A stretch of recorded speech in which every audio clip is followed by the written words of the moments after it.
Hello, this is Spartan Commander, and this is the 998th Rome Total War Brotherhood game that I've put onto YouTube. And what a fantastic battle I've got for you today. Fought on one of our custom maps. This is the Persian desert map. And you can see that once again this is one of the maps with a little bit of undulating ground on there. But if you notice the enemy team, Team 2, does have a slight map advantage here. You'll see that they are actually on higher ground. Can you see how the desert kind of goes off downhill from their side down to us there? So as I say, they've got slight map advantage here with the undulating ground. If you notice here by the side of the rock, you'll see that the ground's a little bit higher, and sometimes whichever team can get up onto that higher part of the ground gives them a slight advantage. And round this side as well, the ground does rise a little bit. Okay, so our first teammate is Brotherhood member Vidar. Now Vidar's got 13 infantry, 1 peasant and 6 cavalry. Okay, quick look at the upgrades on his cavalry, and he's got 7 upgrades, an experience strike, gold shield, gold attack on his cavalry. And something unusual here that you don't see these days, and that is that he's got an eagle unit as his general. Okay, so there you are, you can see his general there. This is a bit old school. You used to see this many years ago. People used to use an eagle unit for the general there. You don't see it much these days, so pretty unusual there. And as I say, pretty old school. Our next teammate is Brotherhood member Fesen with his faction of choice. Now he's got 16 Sacred Band Spearmen and 3 light infantry. Okay, if we have a look at the light infantry there, he doesn't put many upgrades on them because what they're there for literally is to soak up enemy missiles. So he doesn't want to spend a lot of money on them. I would suggest you just put gold defense on them, and you'll see that his Sacred Band have got 8 upgrades on, 2 experience stripes, gold shield, gold attack. And as I say, this is Fesen's faction of choice, and he's got very good with them. But do you notice something that some people might say is missing from his army? No cavalry. Okay, he never brings any cavalry. He concentrates his money on his infantry there. So, and I say, he's got very good with Carthage over the time that he's been playing. Our next teammate is someone who's called himself Pro Beat Box, but is in fact Brotherhood member of Vicox. Now get ready for this. He's got 20 Macedonian royal pikemen. Yes, 20 royal pikemen. Okay, so, and if you notice, he's got very mixed upgrades. On some of his pikes, he's got the optimum upgrades for Macedonian royal pikemen, 8 upgrades, 2 experience stripes, gold shield, gold attack. So as I said, don't forget that is the optimum upgrades for Macedonian royal pikemen there. Okay, but if you look, I think the vast majority of his pikemen, if I remember correctly, have just got gold shield, gold attack on. Now we know Macedon morale is not very good, so that's why people put at least 1 stripe on the pike units. As I say, usually 2 stripes, gold shield, gold attack is the optimum upgrades, but just to have gold shield, gold attack on and no experience stripes, as I say, I would suggest that would be unusual there. Because as I say, their morale is not very good. Once again, that gold shield, gold attack. So what I think Vicox is going for here is, if you notice there, once again, gold shield, gold attack. I think what he's going for here is quantity over quality. Okay, what I think he's relying on is the massive numbers that he's got. Don't forget, each one of those units are 121 man units, and he's got 20 of them. So as I say, he's going for quantity over quality, and I think he's hoping that the numbers alone will help him win. And notice, no cavalry. He's got no cavalry, just 20 pike units there. And our last teammate is myself, Spartan Commander, and I've got 15 infantry and 14 infantry and 5 cavalry. Okay, quite a diverse team there. We've got Rome with Vidar, we got Carthage with Fesen, we got Macedon with Vicox, and myself with Rome. So quite a diverse team. Should be a cracker for you to watch. And here is the other team. We have RTW player Barclayman, and he's got 17 pikes and 3 chariots. And Pontus is increasingly becoming his faction of choice. He's very good with Pontus. If you notice, his forward units of his battle formation have just got gold shield, gold attack on. That's because he's expecting these guys to make first contact with the enemy. They'll soak up pillars and suffer a lot of casualties, so he's just put gold shield, gold attack on them. But the rest of his pikes, I think you'll find, are 8 upgrades. That's 2 experience stripes, gold shield, gold attack on the rest of his pikes there. So as you can see, quite well upgraded pikes there, and he's got 3 chariots. Now once again, I know we've talked about chariots before, but just to say that these guys have got a big attacking specification, and also like that big fear factor that they've got, taking morale away from enemy troops. But like we've talked about before in many battle videos, if these guys run amok, they kill both friend and foe alike. And I always say to people, if you're not confident or competent in using chariots, you really need to think whether you want to bring them or not, because believe me, if they run amok and they start killing your allies' troops, you become unpopular very quickly. But that's Barclayman's faction of choice, and he's got very good with the chariots, I've noticed over the years of him using Pontus. Our next teammate is Brotherhood member Mantu. Now Mantu's got 14 infantry and 6 cavalry, but it's not the bog standard 31k Roman army, as I'll show you now. Okay, you'll see that he's got a command unit, an eagle unit there. Okay, now he's got that command unit obviously to give morale to his infantry. Okay, and you might be thinking, well, why is he doing that? Where's his general?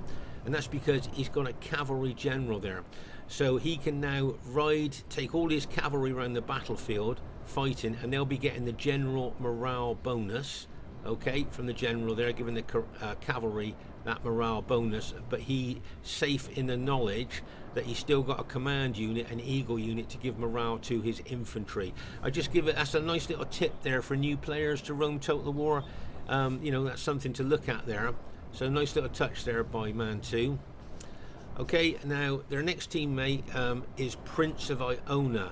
Okay, now he is a new player to Rome Total War, and like most new players, you know, we experiment with new factions and experiment with different armies, and this is no exception there. He's got 17 armoured hoplites. So as you can see, he's bought the Greek cities faction, 17 armoured hoplites, and as you can see, no Spartans. If you notice here, he's got 7 upgrades, an experience stripe, gold shield, gold attack on some of his spearmen there. Others he's got 8 upgrades on, 2 experience stripes, gold shield, gold attack, as you can see. So he's got mixed upgrades, but I think the majority of them have got 8 upgrades on. And as I say, when we're new players, you know, we experiment with different factions and we bring different armies, and we kind of, you know, you find out what things work for you and what things don't work for you, don't you, as you experiment. So as I say, he's a newer player to Rome Total War, and this is an experimental army. And I know a lot of you watching this will be thinking, where are the Spartans? I know you'll be thinking that, but you know, as I say, he's just experimenting there just to see how he's going to get on with those units. Our last teammate is Brotherhood member Mars. Now he's got 4 Silver Shield Legionnaires, 10 Silver Shield Pikes, 5 cavalry, and 1 chariot unit. Okay. You have a look at his Silver Shield Legionnaires, just got gold shield, gold attack on, as you can see, but they're pretty solid. They can throw pillars, they can form testudo, and really, to be honest with you, I think they're pretty good infantry. They look like Roman urban cohorts a little bit, but they're obviously not as good as urban cohorts, but they are pretty solid infantry, especially if you put good upgrades on them. Then we go to the Silver Shield pikemen there, and you'll see they're just gold shield, gold attack as well. Now I would suggest that that is unusual, because we know Seleucid morale is not very good, so most people would put at least 1 stripe on those pikes, maybe even 2, to give them the veteran experience stripes there, which increases their morale. But just to have gold shield, gold attack on the Seleucid pikes, as I say, we know Seleucid morale is not very good, so I'm guessing he's put lesser upgrades on his infantry, because I'm guessing he's put more upgrades on his cavalry. Yep, there you go. He's got 8 upgrades on his Seleucid cataphracts there, 2 experience stripes, gold shield, gold attack. Remember, we call these guys the tanks of the ancient world, because they're armored from head to toe, and putting those big upgrades on will give them a good advantage. And of course, he's got a chariot there as well. So our team was quite diverse, but look how diverse their team is there. And just to say, that Greek city's army of Prince of Ionia there, he's got 3 general cavalry units there as well, but you can see he's only got 1 upgrade on one of the units. He hasn't upgraded the others there, so that was why he's only got 17 of the armoured hoplites. And as I say, our team was quite diverse, but look how diverse the enemy team is. If you notice there, you'll see you've got Barclayman with Pontus, you've got Mantu with Rome, you've got Prince of Ionia with Greek cities, and you've got Mars with Seleucid. A very diverse team. As I say, it should be a cracker for you to watch. Okay, so just to give you a heads up on this is another one of those maps where I'm on the one flank and the teams decided we're all going to meet up on the other flank. So once again, I've got to run. Now, I'm always worried about running from one flank to the other, about interception by enemy troops. Okay, chariots or cavalry trying to intercept me as I'm going over to the other flank. So in the desert, I don't like running either, because obviously in the desert your troops get tired a lot quicker running in the desert. But to get over to the other flank there before possibly getting intercepted, I am going to run, and then I'll have to rest over there. You'll see it's a good bit of teamwork here by Vicox. You'll see that he's put some of his Macedonian units there to protect my units as I'm moving over to the other flank. So as I say, nice bit of teamwork there by Vicox there, protecting me from any chance of any chariot or cavalry attack intercepting my my troops. Now, just to give you a heads up on this, there's a lot of 121 man pike units in this game, and just to let you know that several people of computers have got problems running the computer at the right speed when you've got so many 121 man units. So what you'll notice in this game, there is a little bit of lag to start off with in this game. Okay, I hope it doesn't spoil it too much for you, but as the game goes on and more units are killed, you'll find that the game speeds up. But to start off with, you will notice there is a little bit of lag, unfortunately. Okay, so here you'll see Mantu running his SBQR army down towards our Macedonian ally there. Now, just to say that I've noticed over the years that when Fesen and Vidar are by each other, they kind of egg each other on and become very aggressive players. And it wouldn't surprise me here if the two of them decided to run up the slope there and go for Mars. Okay, it just wouldn't surprise me if that happened. And you can see I'm all the way over on that. I'm only just started to run over to this flank, so I won't be able to support them. And you'll see that Vicox is away from them as well. So just keep an eye on Vidar and Fesen, because, as I say, when they're side by side, they kind of egg each other on, and they can become quite aggressive. So you can see there, running over as fast as I can. I say, nice cover by Vicox's Macedonians here. Now you'll see the bulk of Vicox's Macedonian army is here, and you'll see that he's down, as I say, Mantu's taking advantage of the higher ground. If you notice there, you can see that Macedonian army is quite lower there than Mantu. Okay, so as I said to you, as I suspected here, you'll see that Vidar and Fesen are going after Mars' Seleucid troops. Okay, now whether this is a good move or not, we just have to wait and see, but you can see them both being very aggressive. Now, it wouldn't surprise me if Mars sent in a couple of units to slow up the advance of the Julii army here. There you are. Can you see he's sending in one of his legionnaires and a chariot unit? He may even hit them with his cavalry as well while he's moving his infantry back. Okay, so you can see that there, cavalry going in like a bang as they smash in there. Okay, so he's done that to kind of delay and hold up Fesen and Vidar there while he moves his infantry onto higher ground. Okay, just pause the game for a second here. So that's why he charged his cavalry and that chariot unit into them to slow them up, because if you notice here, he's looking to get up onto higher ground. Okay, so this is what Mars is doing. Look how high that ground is. If he gets his infantry up onto that higher ground, that gives him a big advantage. But also here, I suspect that Mars is drawing Vidar, right, and Fesen forward. Okay, that's why he's pulling back up onto that higher ground, not just for an advantage there, but to pull them forward. And I think what their team is thinking here, and see if you might agree with this, I'm thinking that Mars is going to draw Fesen and Vidar forward, okay, and then Prince of Ionia with his massive army there of armoured hoplites and Mantu's SBQR troops are going to come in behind Fesen and Vidar, and then 3 armies are going to be on to 2 there. I don't know what you're thinking here. That's what I'm thinking. I can see Mantu still moving forward towards the Macedonians here, but I think Mars is definitely drawing Vidar and Fesen forward here, okay, in anticipation of his teammates getting in behind them. Okay, and as I say, he's pulled up onto the higher ground as well, giving his army that higher ground advantage against Vidar and Fesen. Anyway, look how high he is now up on there at that high ground that Fesen and Vidar would have to attack. And that is, I always say, that is a hill, not just a slope there, if you notice how high up he is. So he's inviting them to come for him, look. And all the time they're getting further and further away from their allies, and that army of hoplites could come in behind them. I noticed that you'll see that Barclayman is sending his chariots, but he's not running his troops at the moment because he doesn't want to run his troops in the desert because he doesn't want to tire them out. But here you'll notice that Mantu has now abandoned his attack on our Macedonian ally. Okay, see, he's abandoned the attack on our Macedonian ally there, and he's going to head off now into the rear of Fesen and Vidar.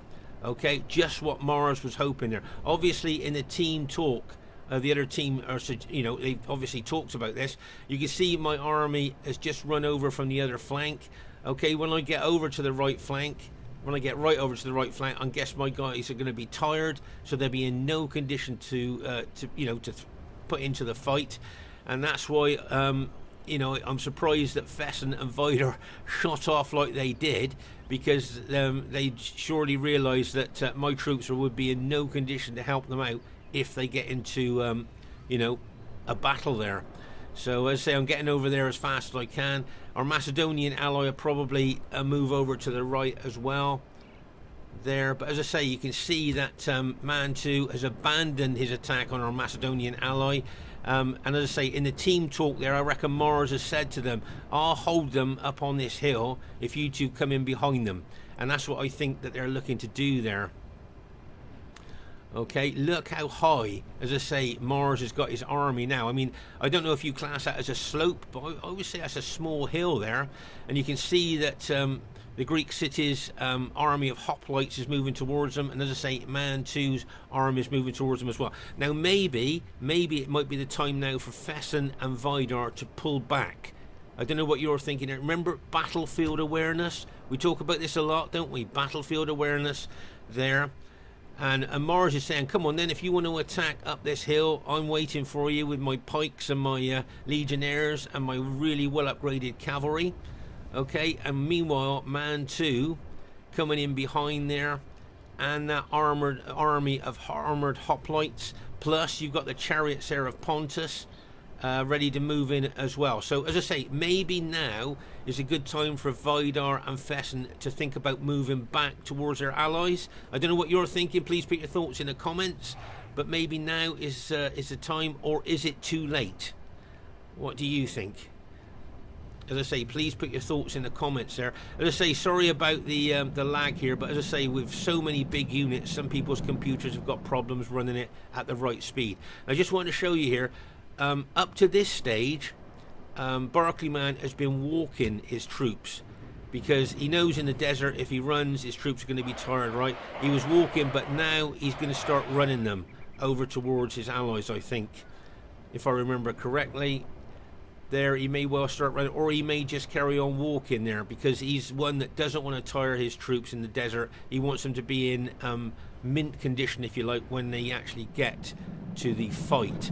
Okay, here you'll see Vidar there charging his cavalry and infantry there. He can see the enemy SBQR troops coming in behind him, because you can see that he has now turned his troops to face the threat.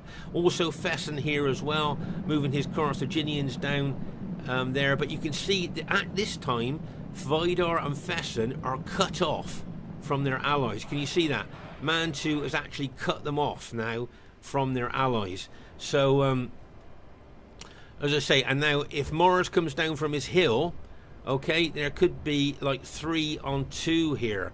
Okay, that's what I'm thinking there. And as I say, you can see the chariots there are brought over by Barclayman, lowering the morale of Fesen and Vidar's troops. And as I say, there's Mars, his infantry and his cavalry. Remember that cavalry, 8 upgrades, and I think they got something like a 9 charge bonus, and they've got a downhill bonus as well to smash into the rear of Fesen and Vidar. So maybe things not looking that good for our team. Okay, now my infantry, I think, are tired. They are. Can you see my infantry are tired? So they're in no condition to put into fighting. Remember, you get tired, very tired, exhausted. Their morale is low, and their battle proficiency is low as well. But my cavalry is fresh, so I'm going to throw my cavalry in here to try and help Fesen and Vidar here. You can see my cavalry now. Mantu seen my cavalry, and you can see that I'm chasing him now with my fresh cavalry against his cavalry. Now his cavalry was only gold shield, gold attack. If I remember correctly, I think my cavalry's got an experience stripe on, so I've got experience stripe, gold shield, gold attack. That's why Mantu's pulling his cavalry back out the way. Okay, so I need to think of the best way to use my cavalry now to help my beleaguered allies, if you like. And I don't think chasing Mantu's cavalry up the hills the best use of my cavalry. You can see that both Vidar and Fesen are using their armies to go after Mantu's cavalry. But what I need to do is to try and help Vidar's infantry. Okay, so what I'm thinking here is I'm going to wait for Mantu to get fully engaged with Vidar's, which I think he's going to do, infantry, and then I'm going to smash into the back of Mantu's infantry. That's what my plan is there. Okay, so let's just see. I'm guessing Mantu's going to be very aggressive and hit the Julii troops to pin and hold them to allow his Greek cities ally to come in on the flank. That's what I'm thinking he's going to do there. Oh my gosh, there's a chariots going in like a bang. There's a chariots going in. Now watch Mantu's infantry. He's going to go all out attack. Now watch my cavalry here. Okay, just pause the game for a second here. So you can see here, as I anticipated, Mantu's going for an all-out attack on Julii here. I think he's agreed with his Greek city's teammate that his Greek city's teammate's going to come in from the flank. And you can see Mars is going to make the most of the downhill charge bonus. You've got the chariots there, you've got a chariot unit, and those cavalry units of Greek cities are going to smash into the back of poor old Vidar's infantry there. Okay, now I think Fesen spotted that, and he's running his spears back over as fast as he can to try and cover Vidar's rear.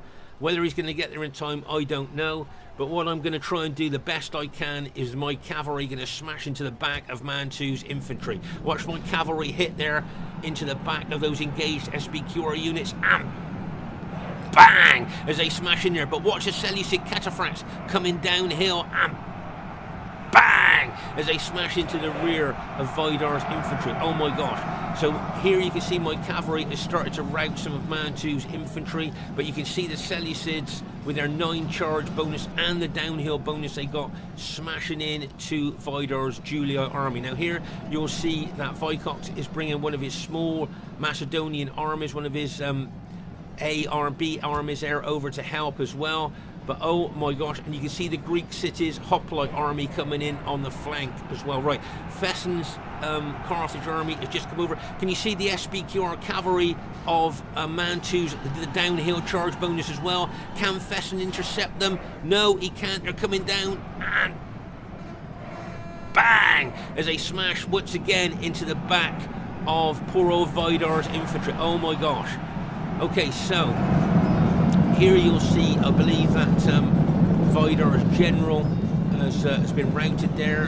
His Eagle unit general has been routed. You can see that there's a Pontus chariot unit has run amok, but sadly it's run amok in amongst our allies' infantry there. So we'll be chopping down Vidar's infantry. You'll see that we've actually routed, well, you can see here a lot of Vidar's infantry is routed, but we've also routed a lot of Mantu's army here as well. Now if I remember correctly, both armies have been really badly mauled here both Mantus and Vidars, and it comes off pretty even if I remember correctly, but we just have to see. But here you can see a lot of both allied and enemy troops routed. You can see that Vicox's pikeman has just arrived, so that's good news for us. That pike wall there, good solid pike wall.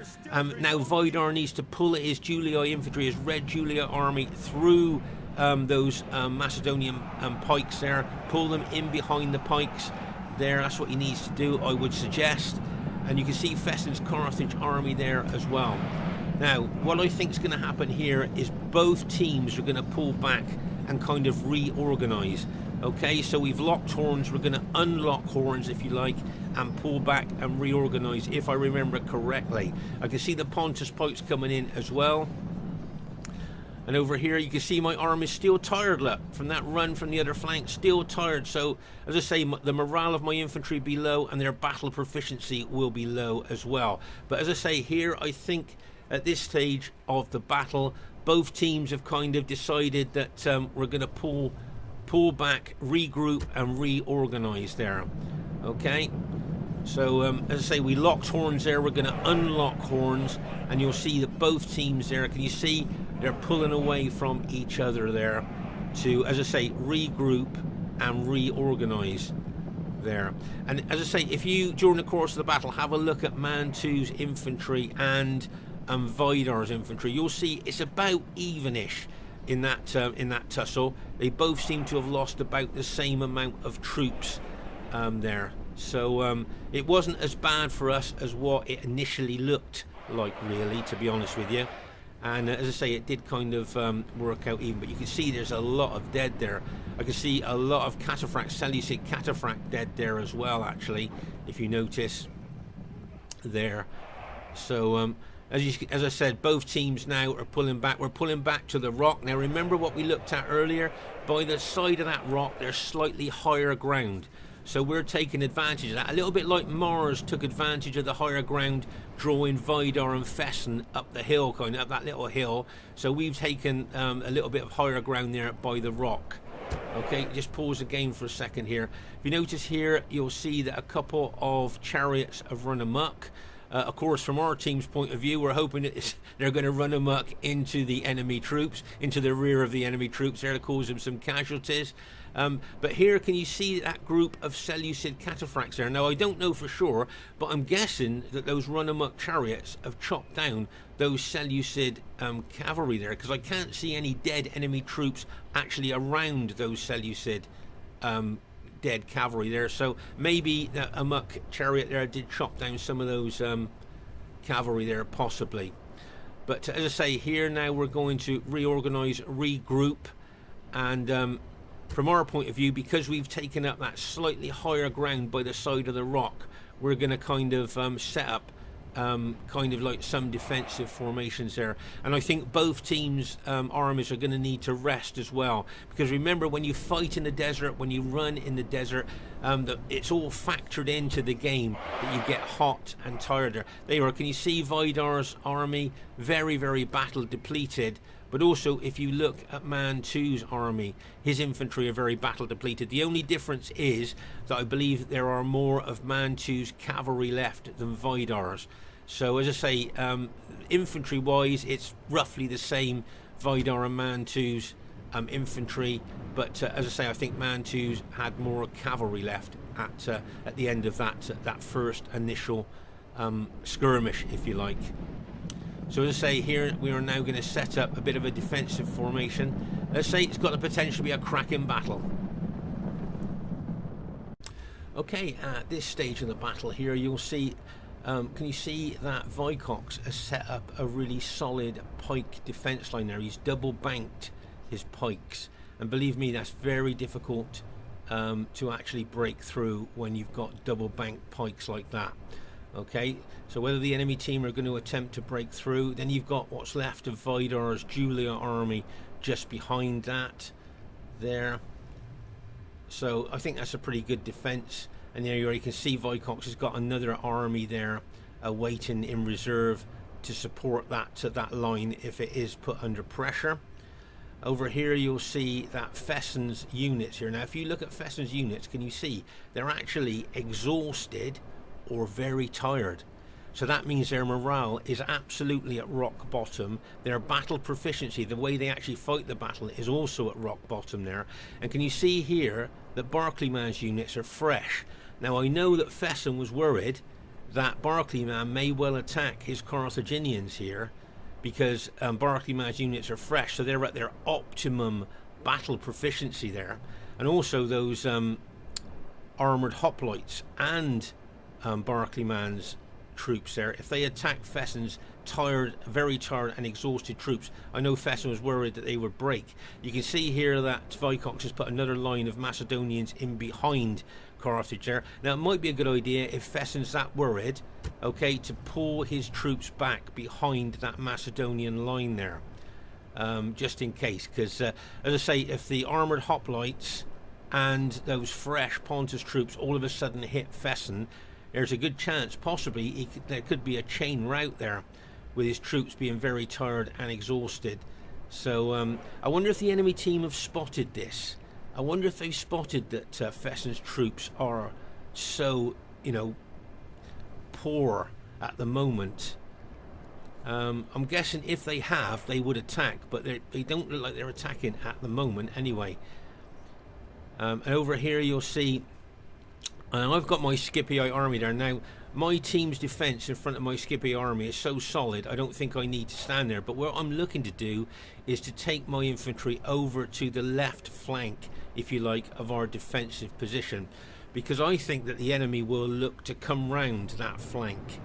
That's what I think they'll do. I can already see there's the fast moving Greek cities armoured general cavalry units over there already. And here you'll see Mars moving his Seleucid army forward there, okay, towards that that particular part of the battle line. You can see actually now that Vicox has triple stacked that defensive formation with that one unit in open order in front of the other units there. But here, as I say, I've moved my Scipio army over. Now, if Fesen wanted to, he could quite easily now move his Carthage army back behind the Macedonian line there, where he can rest his troops and get them into a better you know, battle fitness position, if you like, while my Scipio troops can hold. But as I say here, I suspected that the enemy would come round our flank, and that's exactly what they're doing. Can you see the Pontus pikes there and Mantu's cavalry moving round our left flank? And if you notice there, I'm turning my infantry to face the threat. And as I say, for Fesen now, he could move his Carthaginians back out the way and rest them, which is what they need now. But I know that Mantu and Barclayman, they work together very well there, and you can see them coming around our flank there. But as I say, I'm facing the threat of that flank movement. You can see that I'm kind of shadowing that flank movement with my Scipii army there. Okay, and remember that my infantry is fully laden with pilers, so I can do a lot of damage to those 121 man units there. Here you can see that Fesen has now decided to move his Carthaginians back, and as I say, good idea, good tactical move, that rest his Carthaginians there, get them back into optimal fitness there, ready for the fight ahead. But as I say, you can see me just walking my Scipii army there, not running them, because remember, talking about running in the desert, your troops get very tired very quickly through doing that. Now I'm just wondering what Mars is thinking here. Is Mars thinking about trying to break through the Macedonian pipeline? I mean, look at that, it's quadruple stacked now, isn't it? So I don't think he's got any chance of breaking through there. And you've got Julii troops there as well. And as I say, Fesen's done the right thing, resting his Carthaginian troops. You can see that Barclayman split his Pontus army into two, and I can see Mantu's cavalry slowly moving around our flank. As I said earlier, the Greek cities cavalry, armoured cavalry general units have already moved around our flank there.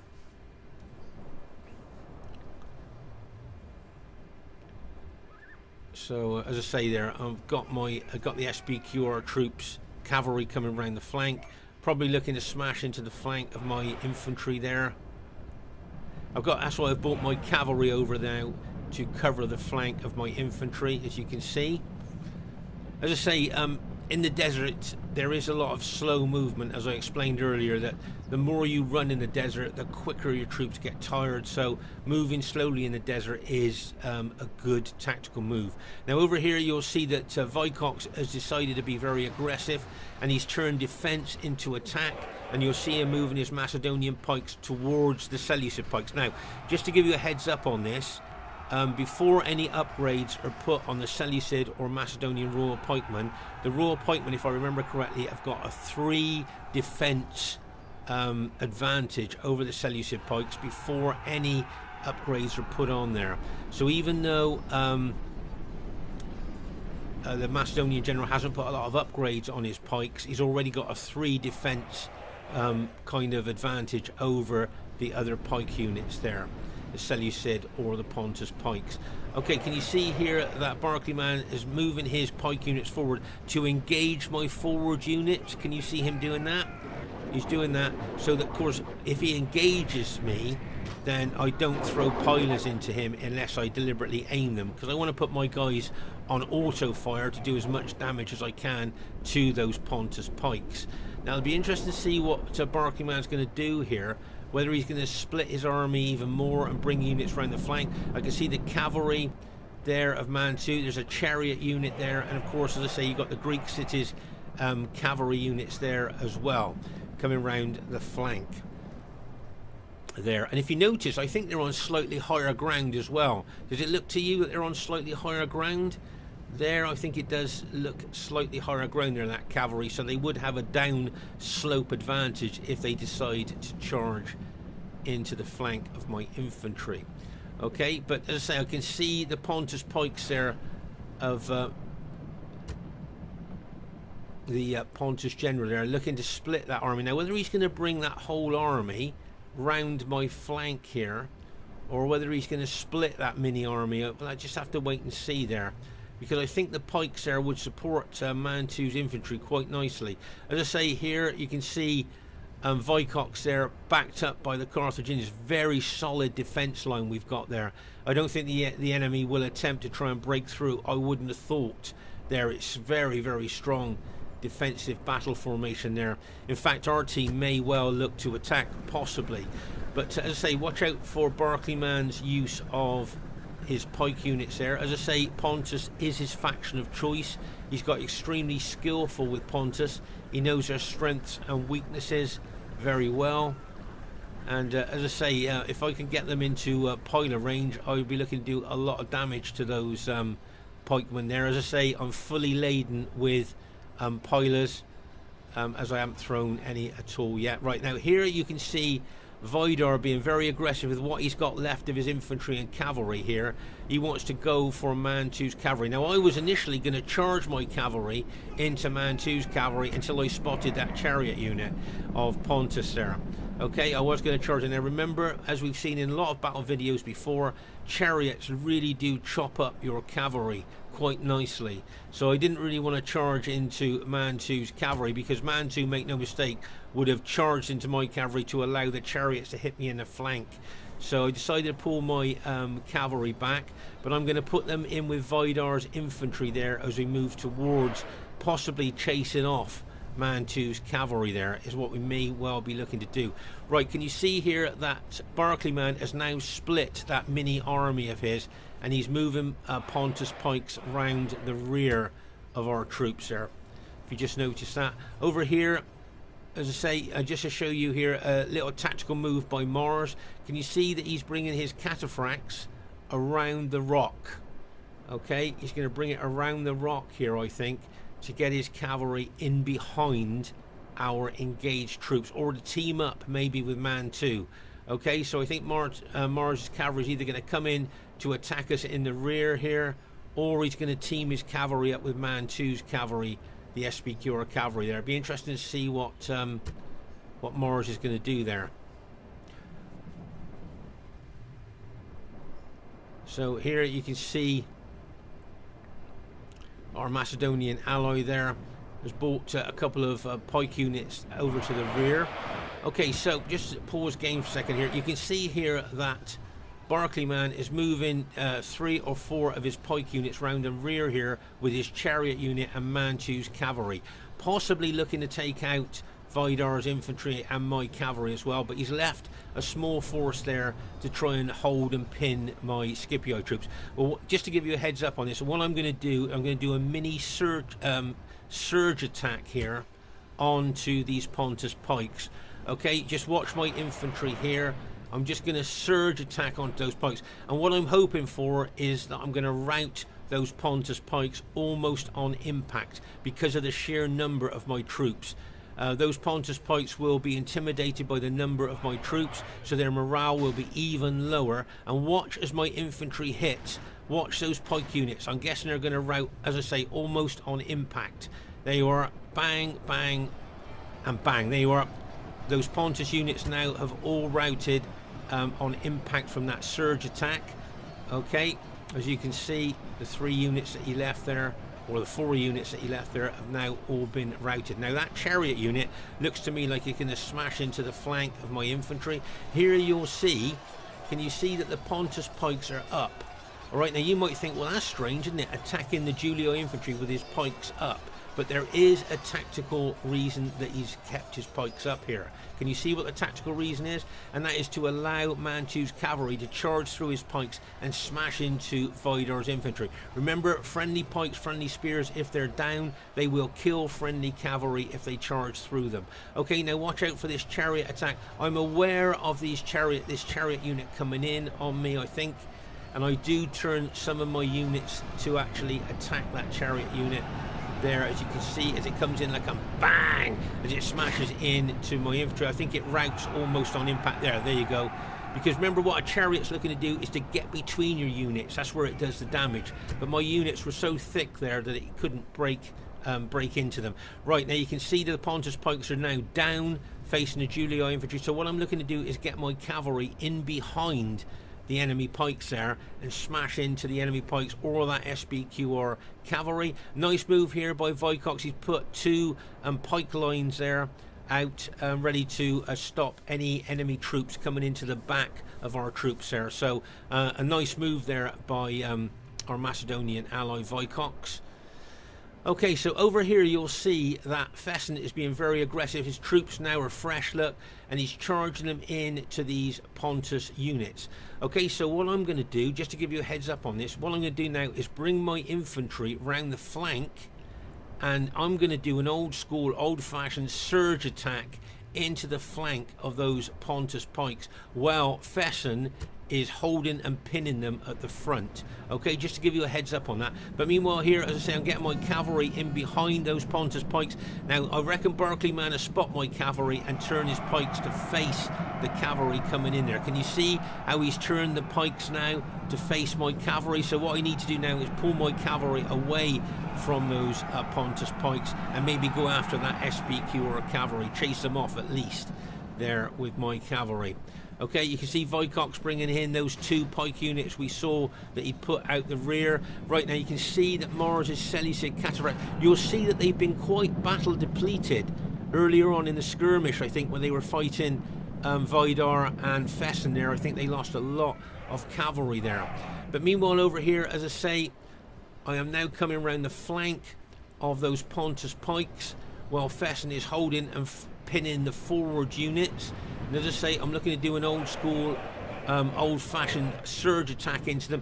Right, now can you see here, I think this is a good battle plan by the enemy troops. So Morris brought those Seleucid cataphracts round, and this has made Vicox have to turn some of his pike units to face the threat of those cavalry coming in, which means he's only got 1 line of pikemen now facing those Seleucid and Greek city units coming in on him. Can you see what I mean?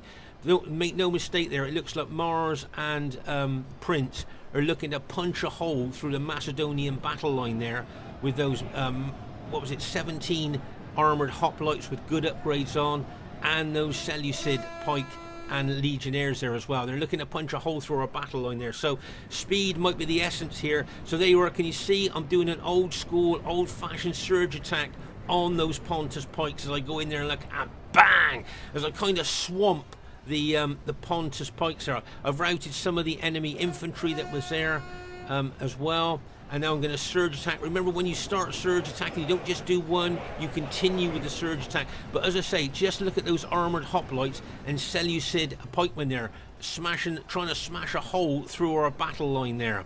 So we need to, I hope Vicox is going to send some reinforcements there. Meanwhile, at the back here, you'll see that we've actually managed to chase off Mantu's cavalry away from the rear. Now I'm going to bring my cavalry back, and what I'm looking to do is to get behind the enemy troops there.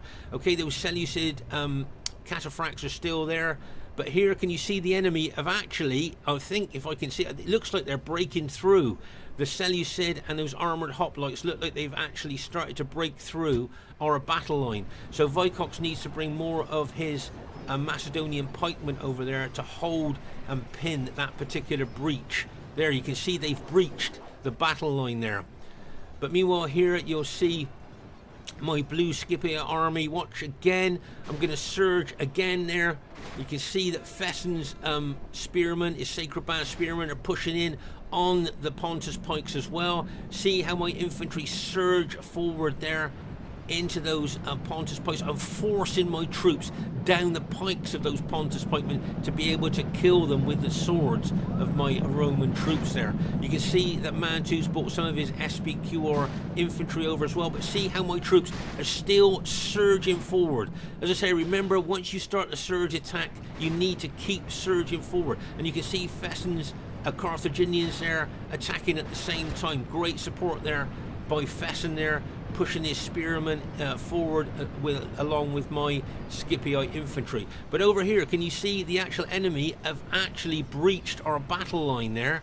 They've actually breached the battle line. Can you see a couple of our Macedonian ally Vicox as pikemen have been routed there? And just look at the weight, the sheer weight and numbers of the enemy troops pushing through. You've got the Seleucid cataphracts in behind us, and now Mantu's cavalry, and you've got the cavalry of the Greek cities there, all in behind us. If they pick their targets right, they could maybe even start a mass rout there. But here can you see that Vicox has got a lot of pike units here that he hasn't yet employed, and I'm guessing that he's going to employ them any second now, I'm guessing there. But here what I'd like to do is to crash through the enemy pikes here and get over and attack those armoured hoplites there of the Greek cities. That's what I'd like to do. Another surge attack on those armoured hoplites there is what is my aim there. But as I say, you can see Vicox bringing over those Macedonian pikes there to kind of step into the breach, and make no mistake there, our battle line has been breached. But here can you see my blue Scipio infantry, give you a heads up on this. As I say, what I'm looking to do is maybe move around a little bit to the rear, a little bit more of the rear of those armoured hoplites, and then surge attack is what I'm looking to do. Okay, just to give you a heads up on that. You'll see I'm going to move my Scipio infantry round to the rear a little bit of those armoured hoplites. There you are, can you see, moving round to the rear a little bit more. There you go. And then watch out for the surge attack. You can see Fesen bringing his Carthaginian units forward as well. And it looks like we're both going to charge into those armoured hoplites while Vicox is attacking with his Macedonians. So make no mistake here, Vicox is holding and pinning those armoured hoplites and Seleucid troops there while we smash into the flank and rear. Right, you can see my Scipio troops surge, surge, surge. You can see surge. I've done one surge attack there, just letting them really get to grips with those enemy troops, and then I'm going to surge attack again. And there you can see Fesen bringing his spearmen in as well, look, bringing them in as well. And those armoured hoplites, personally I think the armoured hoplites are holding quite well, with the Macedonians pushing in on them as well. Can you see that? And my Scipio troops and the Carthaginians coming in on them there. But you'll see the difference between the long pikes of Macedon and the short spears of those armoured hoplites. Okay, so I'm looking to surge forward there. I can see a group of armoured hoplites here. He's turned to face my Scipio army, but I'm going to kind of ignore them because what I want to do is hit the main army, including the general. Okay, so that's what I want to do. Just watch out for my Scipii troops. Surge attack, backed up by the Carthaginians. Right, can you see my troops now surge attacking into those enemy troops? I've put some of my troops there to attack those units that are moving towards me, but the vast majority of my troops, along with my Carthaginian ally, are charging into those armoured hoplites. Pause the game for a second here. So you can see a lot of pressure there being put on to the armoured hoplites. Our Macedonian ally, my Scipii troops, the Carthaginian troops of Fesen, all pushing in on the armoured hoplites there. But as I say, I think those armoured hoplites have held quite well, really. Bearing in mind the pressure that's being put on them. But I think if we can take out the general there, I think the rest of them will rout quite easily. Okay, so that's what I'm going to concentrate on there, trying to take out that armoured hoplite general. Watch the general there. Can you see the square banner? If that goes white, there's a chance that the rest of the armoured hoplites will rout. Just watch the square banner of the general. If you can see him in there, you can see these armoured hoplites come in. But as I say, if the general white flags, I think you'll see the rest of the armoured hoplites start to rout there. I'm just watching that square banner of the armoured hoplite general. There, they're right. The armoured hoplite general has just been routed there. Now he's actually been killed. And watch the rest of the armoured hoplites. There you are. They've all routed. The shock of the general being killed and the stopping of the general morale bonus has caused them to mass rout there. So you can see there's still quite a few numbers left in those armoured hoplite units, but they've mass routed now, and it looks like our team has managed to to go on to win the battle. I think there's just the Greek city cavalry left now. The rest of the enemy team has been routed. If you remember, the battle started over here, wasn't it, where Fesen and Vidar were kind of trapped, if you like, by Mantu's army. So you can see a lot of dead there. And what surprised me was how many cataphracts were lost. A lot of cataphracts. I didn't realise how many cataphracts were lost. Seleucid cataphracts were lost there.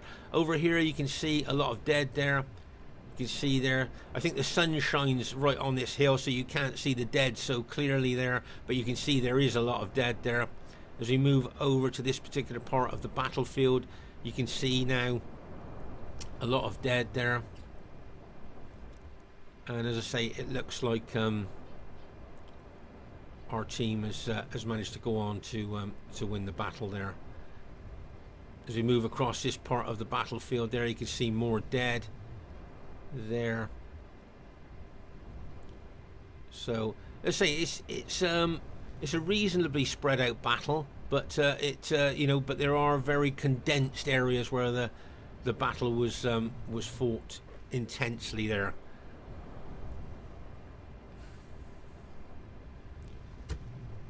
So as I say, I think it's just the Greek city cavalry left now. I think the rest of the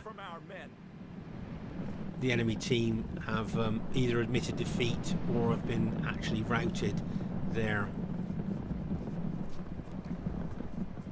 So that Vicox army, as we looked at earlier, with the small upgrades, he went for quantity over quality, and for this particular battle it looks like the quality over quantity has worked. Wouldn't surprise me if he got some really good kills actually. Right, pause the game for a second here. So sadly, I think poor old Vidar's army was completely wiped out there.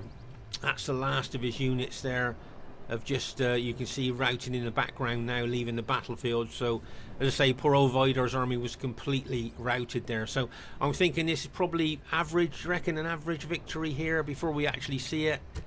I reckon probably an average victory. You can see the Greek city's general there, his cavalry still running around the battlefield. Let's go up to triple, because I just think, like I've said in several battle videos before, when you get to this stage of the battle, best just to admit defeat and let's get in the lobby for a new battle, which is just done.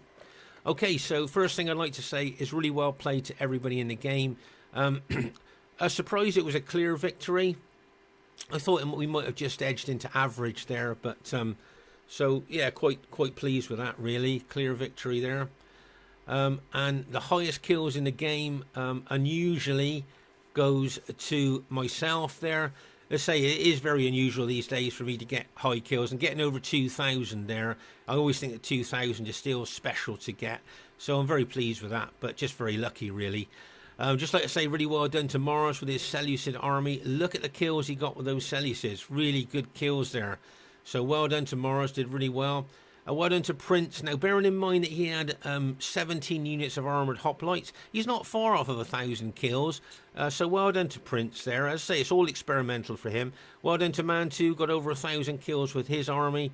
Well done to Barclayman. He's not far off 1,000 kills either, is he, with his faction of choice. So really well played, guys. Great battle there. Well done to Vicox. As I say, look at the kills that he got. With his army, bearing in mind that he had very low upgrades, didn't he, on most of his pikes. He went for quantity over quality, and for this particular battle it really worked for him. Well done to Fesen, got some good kills there with his Carthaginians, his faction of choice. And well done to Vidar as well, got over 1,000 kills as well. Well done to him as well. Now also what I'd like to talk to you about here is faction advantage. Okay, who do you think? I mean, we had Rome, Macedon, Carthage and Rome, okay, and they had Seleucid, Greek cities, Rome and Pontus. So to be completely fair there, I would say that we kind of did have faction advantage there, to be honest with you. And just to say, we put these videos on to try and encourage ex-players back on the Rome Total War and new players to come on to give it a chance. Just to say, if any of you have got access to any Discord channels or anything like that, if you'd like to post any of our videos onto any Discord channels, just so we can you know, hopefully get new players and old players back on the Rome Total War. The reason we do these videos is really just to publicize Rome Total War and show that it's still a great game, even though it's approaching 21 years old. Okay, it's a Spartan Commander saying, hope you enjoyed this battle. Please leave a comment. Always nice to read your comments, and bye for now.